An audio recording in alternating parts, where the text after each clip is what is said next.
Good morning, students. Chapter number 7, Sound from Physics.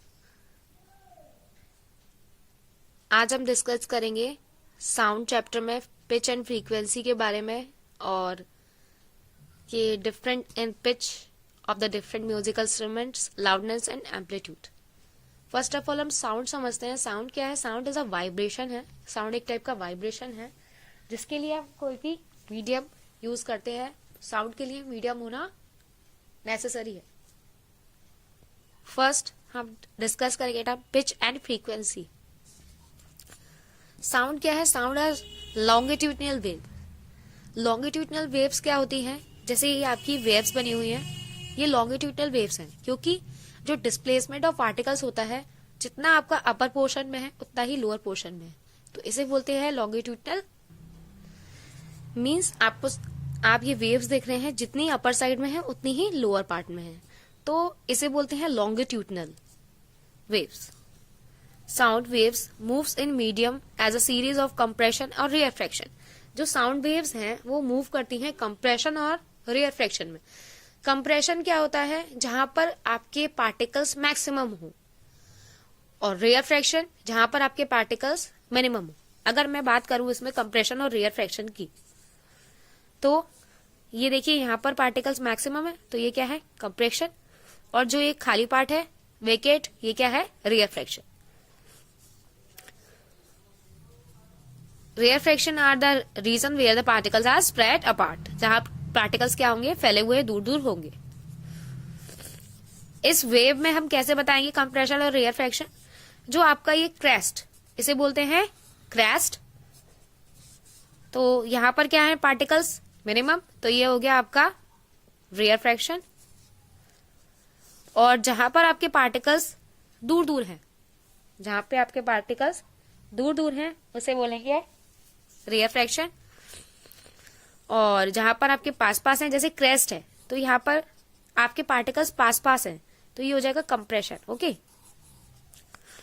और जहां पर आपके पार्टिकल्स दूर दूर हैं, जैसे आपका ये ओपन है, जैसे यहां बंद है, ये ओपन है, तो यहां पर क्या हो जाएगा? रिफ्रैक्शन. उसे ट्रो भी बोलते हैं. We count the number of compression and refraction at a that cross a particular region per unit time. We will the frequency of sound wave. Sound wave की फ्रीक्वेंसी हम कैसे कैलकुलेट कर सकते हैं कि पर यूनिट टाइम में हम रिफ्रैक्शन और कंप्रेशन, कितने कंप्रेशन हुआ है, कितनी बार वो कंप्रेशन हुआ है और कितनी बार रिफ्रैक्शन हुआ है, उसे काउंट करके पर यूनिट टाइम में, तो हम उसे की फ्रीक्वेंसी निकाल सकते हैं. Frequency can also be defined as the, frequency को डिफाइन करते हैं the number of vibration produce in 1 second by vibrating on object. कोई भी ऑब्जेक्ट 1 सेकेंड में कितनी बार वाइब्रेट होता है, वो उसकी क्या है? फ्रीक्वेंसी. फ्रीक्वेंसी की यूनिट क्या होती है? हर्ट्ज. और नेक्स्ट है हमारा साउंड वेव. अब फ्रीक्वेंसी और पिच कैसे रिलेटेड है हम बात करते हैं. अगर किसी की फ्रीक्वेंसी ज्यादा है, फ्रीक्वेंसी हमने क्या पढ़ा? फ्रीक्वेंसी कैसे निकाल सकते हैं? कंप्रेशन और रिफ्रैक्शन कितने हुए हैं आपके पर यूनिट टाइम में, इस तरीके से हम निकाल सकते हैं. और क्या बोल सकते हैं? आपकी 1 सेकेंड में कितनी बार कोई ऑब्जेक्ट वाइब्रेट हुआ है, उससे क्या बोलते हैं? Frequency. A sound wave with high frequency has more crest. अगर हम बात करते हैं किसी की साउंड फ्रीक्वेंसी जो है ज्यादा है, तो उसमें क्या होंगे? क्रेस्ट बहुत ज्यादा होंगे. क्रेस्ट यानी कि आपने देखा क्रेस्ट क्या था? कंप्रेशन जो बने हुए हैं, क्रेस्ट एंड ट्रो दोनों ही होंगे, क्योंकि आपको पता है ये लॉन्गिट्यूडनल वेव है, जितना ऊपर है उतना ही नीचे है. तो यानी कि अगर मैं बात करूं नंबर ऑफ आपके कंप्रेशन और रिफ्रैक्शन कहीं ज्यादा है तो उसकी फ्रीक्वेंसी ज्यादा है. सीधी सी बात है. फ्रीक्वेंसी क्या है? Number of compression and refraction. हमारी क्रेस्ट ज्यादा तो आपकी क्या होगा? कंप्रेशन और रिफ्रैक्शन ज्यादा, तो फ्रीक्वेंसी भी क्या होगी? ज्यादा होगी. और फ्रीक्वेंसी ज्यादा होगी तो क्या होगी? पिच भी ज्यादा होगी. पिच आपकी डायरेक्टली रिलेटेड है फ्रीक्वेंसी से. Compression and rarefaction of air molecules perceived by the ear sound. We perceive higher and lower frequency of sound, high and low pitch sound. The frequency determines the pitch और शिलनेस of sound, मतलब आप pitch क्या determine करती है कि आपकी sound किस type का है. For example, a whistle has high frequency therefore produces a high pitch, whereas drum vibrates with low frequency, thereby producing a low pitch sound. मतलब उसकी शिलनेस को बताता है. पिच क्या है? शिलनेस को बताता है. जैसे हाई पिच साउंड हमने पढ़ा, जितना ज्यादा कंप्रेशन और रेयरफेक्शन होंगे, यानी कि जितनी ज्यादा क्रेस्ट और ट्रो होंगे, तो आपका क्या होगा, वो आपकी फ्रीक्वेंसी ज्यादा होगी और पिच भी ज्यादा होगी. और इसमें कंप्रेशन और रेयरफेक्शन आपकी कम है, तो ये क्या होगा, आपकी फ्रीक्वेंसी भी कम होगी और पिच भी कम होगी. Higher the number of vibration, frequency क्या थी, हमने एक तो पढ़ा था कंप्रेशन और रेयरफेक्शन को हम काउंट करके फ्रीक्वेंसी निकाल सकते हैं. और क्या है कि नंबर ऑफ वाइब्रेशन, जितने ज्यादा नंबर ऑफ वाइब्रेशन होंगे इन यूनिट टाइम, तो फ्रीक्वेंसी ज्यादा होगी और पिच भी ज्यादा होगी. अब हम बात करते हैं मोनोटोन. मोनोटोन क्या है, a continuously occurring sound which does not vary in pitch. एक ऐसा साउंड जिसकी पिच जो है वो वेरी नहीं करे, मतलब एक ही टाइप का साउंड चलता रहे, कोई भी उसमें ऊपर नीचे नहीं हो. जैसे कि आपका ये बना हुआ है मोनोटोन, जैसे ही ऊपर है वैसे ही नीचे है, एक ही टाइप से चल रहा है, कोई भी इसमें वेरिएशन नहीं आ रहा है, इसकी पिच चेंज नहीं हो रही है, मतलब एक ही टाइप का साउंड है. A monotone is the simplest music consisting of only one tone. An actual music has many tones played out in defined repeat sequence, too many tones with no correlation to each other. अब आपका जो music है उसमें आपके ये जो बना हुआ है म्यूजिक का, तो इसमें आपका काफी सारी टोन्स होती हैं, लेकिन मोनोटोन में आपकी एक ही टोन में ये चलता है, कंटिन्यूसली एक ही टाइप का होता है, मतलब साउंड कैसा आएगा, एक ही टाइप का आएगा, इसे बोलते हैं मोनोटोन. नेक्स्ट है आपके different in pitch and different musical instrument. Musical instruments दिए हुए हैं जिनकी डिफरेंट पिच है. जैसे कि आपका स्ट्रिंग इंस्ट्रूमेंट, स्ट्रिंग यानी कि जो स्ट्रिंग से बना हो उसे स्ट्रिंग इंस्ट्रूमेंट बोलते हैं. String instrument, the frequency of sound is change bye, इसमें आपकी जो स्ट्रिंग्स लगी हुई हैं, अगर स्ट्रिंग्स को हम इसके साउंड और पिच के बारे में पढ़ते हैं, जैसे ही हम इसकी स्ट्रिंग को शॉर्ट कर दें और टाइट कर दें, तो ये आपका फ्रीक्वेंसी जो होती है इसकी हाई हो जाती है और हाई पिच होगी. On the other hand loose string होगी, अगर स्ट्रिंग लूज होगी तो ये आपकी फ्रीक्वेंसी लो होगी और लोअर ही पिच होगी.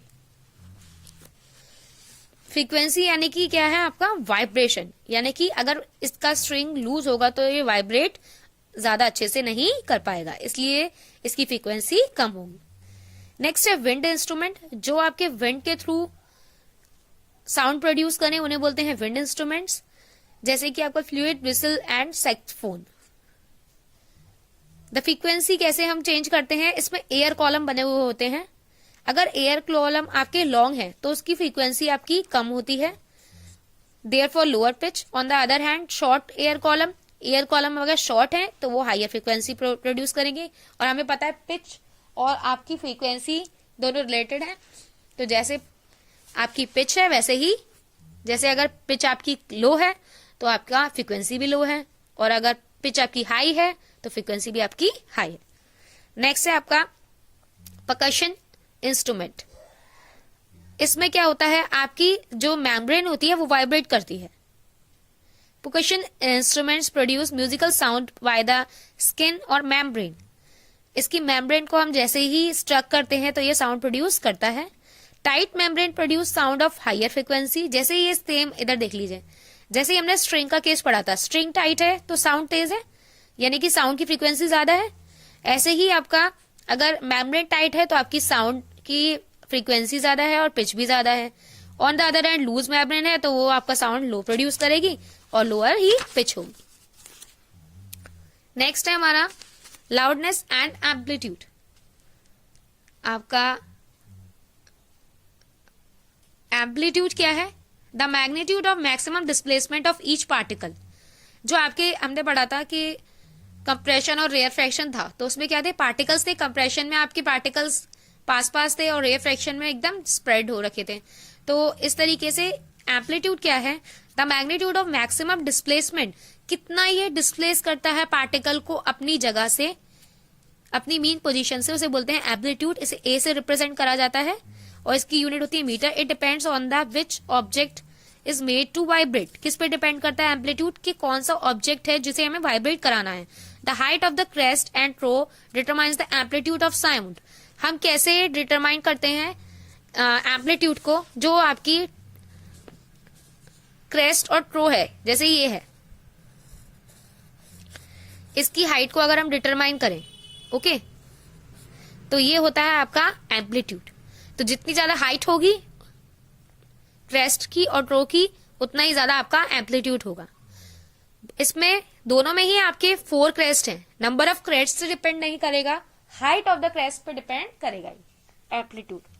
क्रेस्ट दोनों में सेम है 4, बट हमारा क्या है, इनकी हाइट दोनों की डिफरेंट है। If we strike a drum with lesser force that it we strike a drum lightly we were to soft sound. अगर हम किसी ड्रम को धीरे से बजाते हैं तो हमें क्या मिलेगा, सॉफ्ट साउंड मिलेगा। अगर हम तेजी से बजाते हैं तो हमें आपका साउंड तेज मिलेगा। The sound produce is of low amplitude. However, जैसे ही हम तेजी से बजाएंगे तो उसे क्या होगा, साउंड भी ज्यादा होगा और एम्पलीट्यूड भी ज्यादा होगा।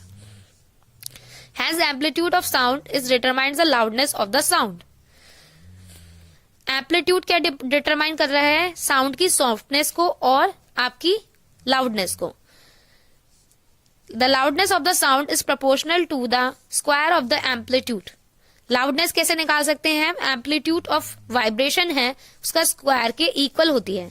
जैसे कि अगर मैंने बात करी कि लाउडनेस है, ठीक है, लाउडनेस ऑफ साउंड है आपकी 2, okay, loudness of amplitude of vibration है 2, तो लाउडनेस ऑफ साउंड क्या हो जाएगा, 2 का स्क्वायर यानी कि 4 टाइम्स हो जाएगी।